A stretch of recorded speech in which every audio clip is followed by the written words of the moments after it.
আল্লাহ নবী সাল্লাল্লাহু আলাইহি ওয়াসাল্লাম মুআজ ইবনে জাবাল রাদিয়াল্লাহু আনহুকে তিনি বর্ণনা করেন, সাবধান, কখনো আল্লাহ তাআলার সাথে শারীক সাব্যস্ত করা যাবে না, অংশীদার সাব্যস্ত করা যাবে না। এই অংশীদার হলো তিন প্রকার: আশিরকু ফি কুদরাতিল্লাহ, আশিরকু ফি ইলমিল্লাহ, আশিরকু ফি যাতিল্লাহ। ওই দিকে আলোচনা করা আমার হাতে সময় নাই। দ্বিতীয় নম্বর হলো ওয়ালা তাউক্কালনা ওয়ালিদাইকা ওয়া ইন আমারাকা আন তাখরুজা মিন আহলিকা ওয়া মালিকা। আল্লাহর নবী সাল্লাল্লাহু আলাইহি ওয়াসাল্লাম মুআজকে বলেন, ও মুআজ, সাবধান সাবধান। দ্বিতীয় নম্বরে যে নসিহাটা পেশ করছি, তুমি সাবধান, কখনো তোমার মার সাথে বা মা বাবার সাথে বেয়াদবি করতে পারবা না, মা বাবার অবাধ্য সন্তান হতে পারবা না। আল্লাহ নবীজি হাদিসের মধ্যে ফরমান, রিজাল রব্বি রিজাল ওয়ালিদাইন, সাখাতার রব্বি সাখাতাল ওয়ালিদাইন।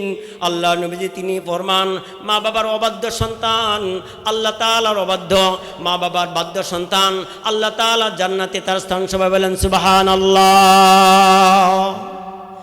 আল্লাহ নবী বিশ্ব নবী জনাব মুহাম্মদ আরবি সাল্লাল্লাহু আলাইহি ওয়াসাল্লাম মুআজ ইবনে জাবাল রাদিয়াল্লাহু আনহুকে তিন নম্বর যে নসিহাত পেশ করেছিলেন, ওয়ালা তাতরুকান্না সালাতাম মাকতুবাতাম মুতাআম্মিদান ফাইন্না মান তারাকা সালাতাম মাকতুবাতাম মুতাআম্মিদান ফাকাদ বারিয়াত মিনহু জিম্মাতুল্লাহ।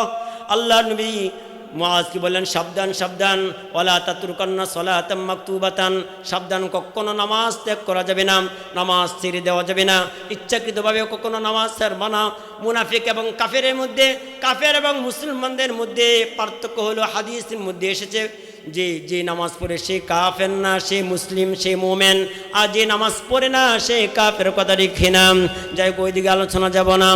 আল্লাহ নবী সাল্লাল্লাহু আলাইহি ওয়াসাল্লাম মুআজ ইবনে জাবাল রাদিয়াল্লাহু আনহুকে বর্ণনা করেন, সাবধান, ইচ্ছা ও অনিচ্ছায় কখনো নামাজ ছেড়ে দেওয়া যাবে না। আমি আপনাদের সম্মুখে আল্লাহ পাক রব্বুল আলামিনের পবিত্র কালামুল্লাহ শরীফ থেকে একখানা আয়াতে কারিমা তেলাওয়াত করেছি।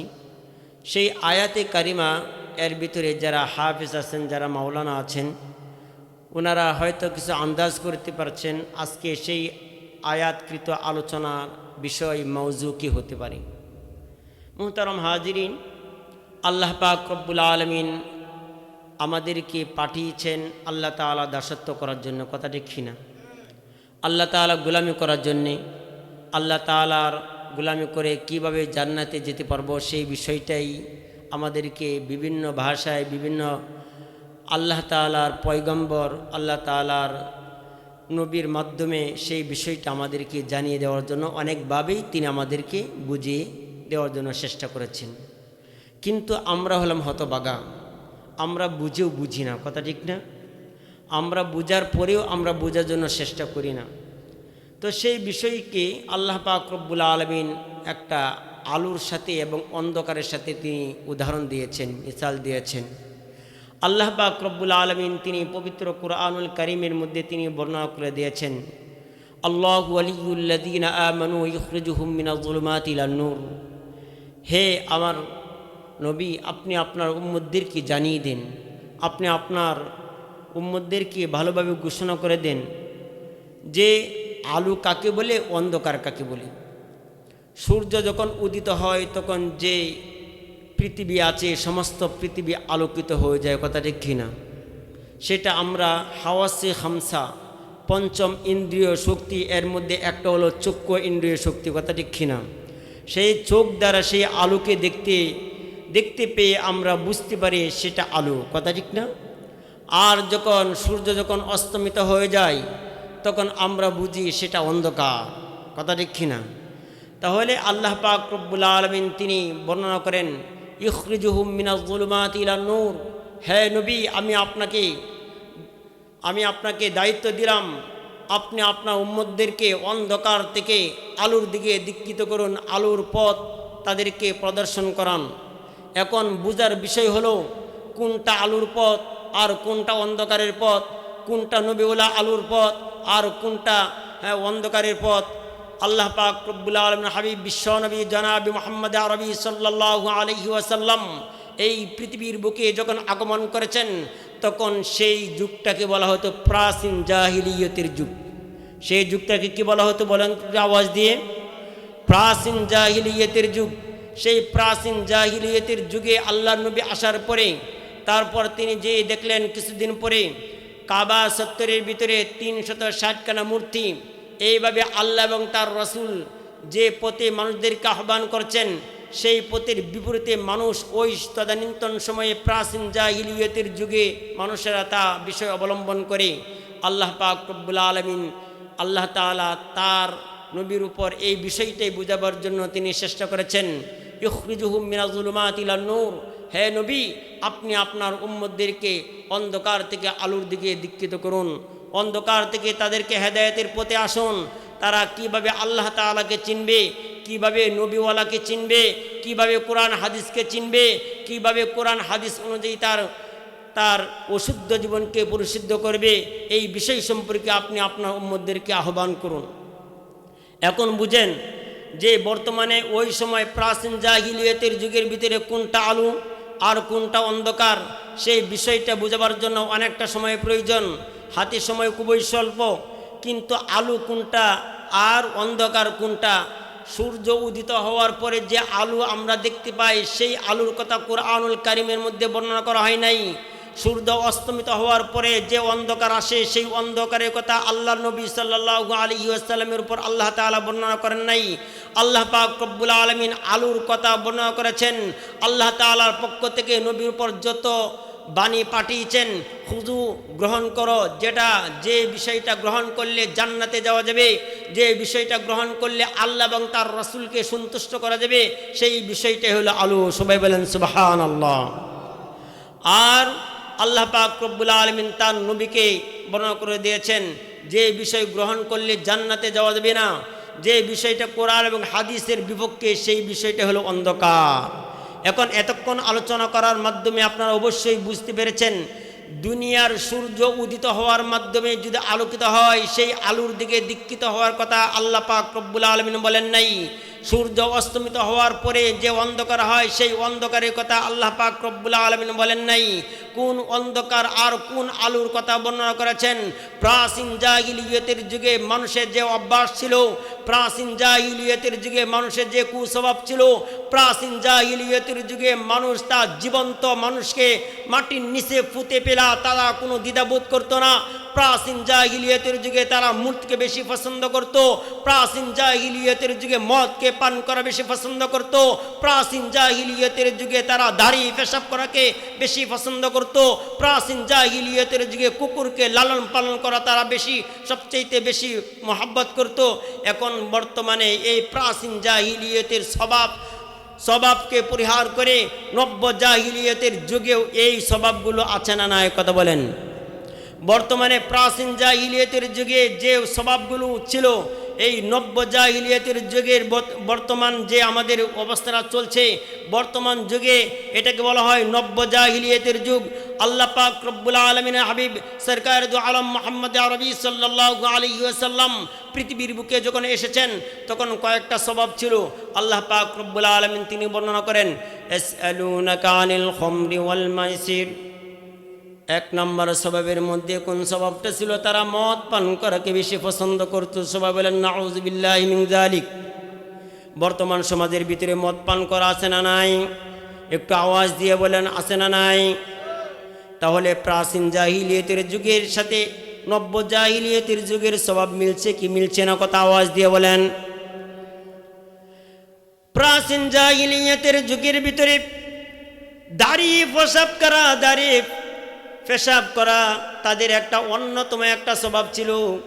বর্তমান যুগের ভিতরে রাস্তার পাশে দাঁড়িয়ে তারা পেশাব করে কি করে না? কথা আওয়াজ দিয়ে বলেন। টাই লাগানো, তারপর অনেক সুন্দর তারা প্যান্ট শার্ট পরে বা অথবা বিভিন্নভাবে মানুষ দাঁড়িয়ে পেশাব করে কি করে না? কথা বলেন। কথা বলে তো প্রাচীন জাহিলিয়তের যুগের মানুষের যে স্বভাব ছিল, বর্তমান এই নব্য জাহিলিয়তের যুগের স্বভাবের সাথে মানুষের আখলাক মিলছে কি মিলছে না? তৃতীয় নম্বর হলো যে প্রাচীন জাহিলিয়তের যুগের মধ্যে স্বভাবের মধ্যে আর একটা স্বভাব ছিল, কুকুরকে বেশি পছন্দ করত, কুকুর লালন পালন করাকে বেশি পছন্দ করত। বর্তমান যুগের ভিতরেও যে নব্য জাহিলিয়তের যুগের ভিতরেও মানুষ তা কুকুরকে পছন্দ করা, লালন পালন করা বেশি পছন্দ করে কি করে না? বর্তমানে এমন কিছু ফ্যামিলি পাওয়া যায় যে ফ্যামিলির ভিতরে কুকুর লালন পালন করে আমরা তাদেরকে গোল মডেল মনে করি, তাদেরকে বড়লোক মনে করি, অথচ না না, ওই প্রাচীন জাহিলিয়তের যুগে দাঁড়িয়ে পেশাব করে এটা অন্ধকার। প্রাচীন জাহিলিয়তের যুগে মদ পান করে সেটা ছিল অন্ধকার। প্রাচীন জাহিলিয়তের যুগে কুকুর পালন করা সেটা ছিল অন্ধকার। আল্লাহর নবীজি সাল্লাল্লাহু আলাইহি ওয়াসাল্লাম পৃথিবীর বুকে আসার পরে তিনি তার উম্মতদেরকে জানিয়ে দিলেন, শোনো শোনো, দাঁড়িয়ে পেশাব করা যাবে না, সেটা হলো নূর। কথা ঠিক না? একটু আওয়াজ দিয়ে বলেন সেটা ঠিক কিনা? দাঁড়িয়ে পেশাব করা যাবে না, সেটা হলো নূর, আর দাঁড়িয়ে পেশাব করা সেটা হলো অন্ধকার। আর মদ পান করা যাবে না, সেটা হলো নূর, আর মদ পান করা হলো সেটা হলো অন্ধকার। আর কুকুর পালন করা যাবে না, সেটা হলো নূর, আর কুকুর পালন করা সেটা হলো কি অন্ধকার। এতক্ষণ আলোচনা যদি আপনারা বুঝে থাকেন, আল্লাহ পাক রব্বুল আলামিন তার হাবিবকে কিসের জন্য পাঠিয়েছেন? আল্লাহু ওয়ালিয়ুল্লাযীনা আমানু ইউখরিজুহুম মিনাজ যুলুমাতি ইলান নূর। আল্লাহ পাক রব্বুল আলামিন তিনি তার বান্দাদেরকে বলে দিচ্ছেন, ও নবী আপনি আপনার উম্মতদেরকে জানিয়ে দেন, তিনি যেন তার উম্মতদেরকে আমার এই আয়াতকে কেন্দ্র করে মানুষদেরকে জন্য জানিয়ে দেয়, মানুষ যেন অন্ধকার থেকে আলোর দিকে দীক্ষিত হয়, আলোর পথ প্রদর্শন করে। এই আলোর পথ প্রদর্শন করা মানেই হলো সূর্যের আলো। মানুষ তা হাওয়াসে খামসা চক্ষু দ্বারা যে আলো দেখে সেই আলো নয়। সূর্য অস্তমিত হওয়ার পরে যে অন্ধকার নেমে আসে সে অন্ধকার নয়। কোন অন্ধকার আর কোন আলোর কথা বর্ণনা করা হয়েছে? প্রাচীন জাহিলিয়তের যুগের ভিতরে যে অসভ্য আচার ছিল, যে অসভ্য আখলাক ছিল, সেই অসভ্য এবং আখলাক থেকে বেরিয়ে এসে আল্লাহর নবীর তরিকায় তার জীবনকে রঙিন করার কথা ঠিক না? এই জন্য আল্লাহ পাক রব্বুল আলামিনের হাবিব বিশ্ব নবী জনাবে মুহাম্মদ আরবি সাল্লাল্লাহু আলাইহি ওয়াসাল্লাম একবার মুআজ ইবনে জাবাল রাদিয়াল্লাহু আনহুকে তিনি 10টি তিনি ওসিয়াত করেছেন। 10টি হয়তো বলা যাবে না। আল্লাহ নবী সাল্লাল্লাহু আলাইহি ওয়াসাল্লাম তিনি বর্ণনা করেছেন, ও মুআজ আওসানি বিআশরি কালিমাত ক্বালা লা তুশরিকু বিল্লাহি শাইআ ওয়া ইন কুতিলতা ওয়া হুররিকতা ওয়া লা তাউক্কান্না ওয়ালিদাইকা ওয়া ইন আমারাকা আন তাখরুজা মিন আহলিকা ওয়া মালিকা। আল্লাহ নবী সাল্লাল্লাহু আলাইহি ওয়াসাল্লাম তিনি তার সাহাবীকে মুআজ ইবনে জাবাল রাদিয়াল্লাহু আনহুকে বর্ণনা করেন, ও মুআজ শোনো শোনো, আল্লাহ পাক রব্বুল আলামিনের হাবিব সরকার দু আলম মুহাম্মদ আরবি সাল্লাল্লাহু আলাইহি ওয়াসাল্লাম বর্ণনা করেন, আমি তোমাকে 10টি নসিহা পেশ করছি, উপদেশ দিচ্ছি, সাবধান, জান যাবে প্রাণ যাবে, যা কিছু হয় তা হয়তো তুমি করতে স্বীকার করবে, এরপর এই 10টি কাজ কখনো করবা না। সবাই বলেন সুবহানাল্লাহ। আল্লাহ পাক রব্বুল আলামিনের হাবিব সরকার দু আলম মুহাম্মদ আরবি সাল্লাল্লাহু আলাইহি ওয়াসাল্লাম তিনি তার সাহাবীকে বর্ণনা করেন যে আওসানি বিআশরি কালিমাত, প্রথম নাম্বার হলো ক্বালা লা তুশরিক বিল্লাহি শাইআ, তুমি কি করবা? আল্লাহ তাআলার সাথে কাউকে শরীক করতে পারবা না, অংশীদার সাব্যস্ত করতে পারবা না। যদিও তোমাকে ওয়াইন কুতিলতা, যদিও তোমাকে হত্যা করে ফেলা হয়, ওয়া হুররিকতা, যদিও তোমাকে আগুনে প্রজ্বলিত করে দেওয়া হয়। কি কথা বর্ণনা করেছেন? সাবধান, কখনো আল্লাহ তাআলার সাথে শরীক সাব্যস্ত করা যাবে না।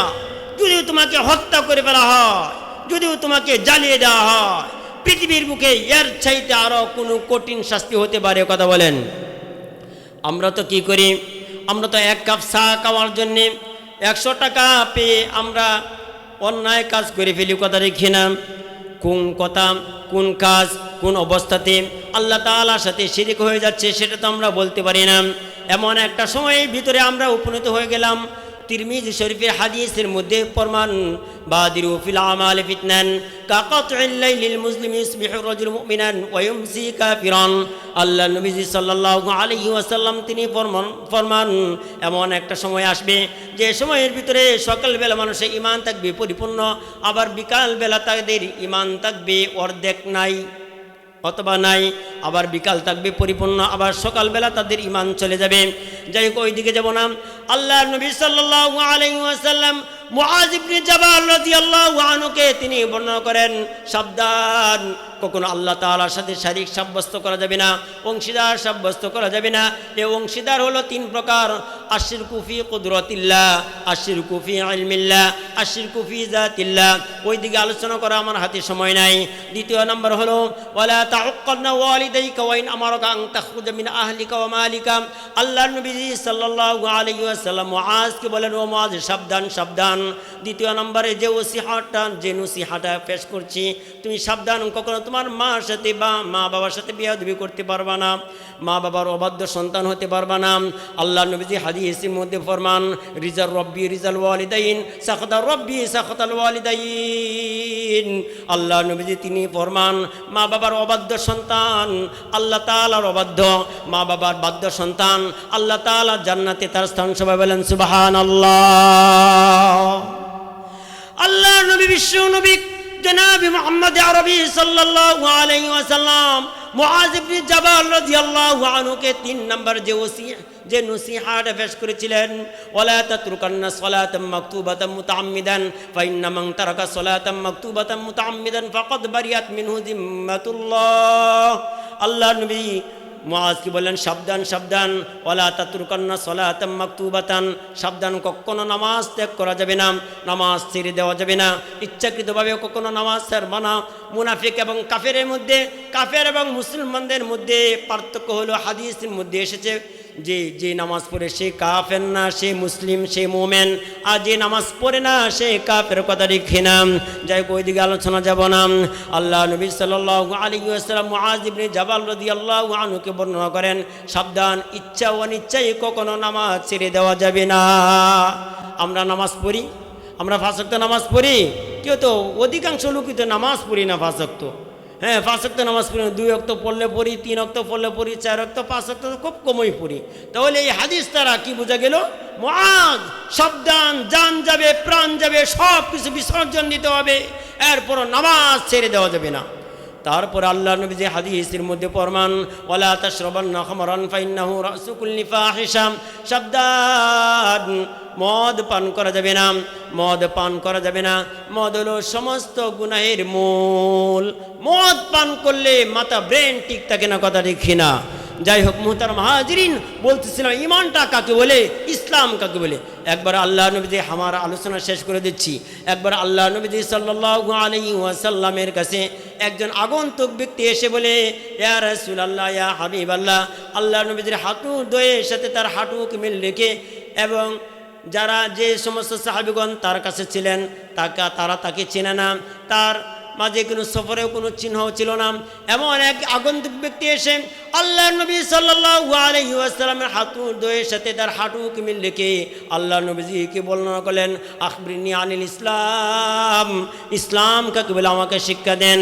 আল্লাহ নবীজি সাল্লাল্লাহু আলাইহি ওয়াসাল্লাম তিনি ফরমান যে এই কথা সাক্ষ্য দেওয়া, আশহাদু আল্লা ইলাহা ইল্লাল্লাহ ওয়া আশহাদু আন্না মুহাম্মাদার রাসূলুল্লাহ।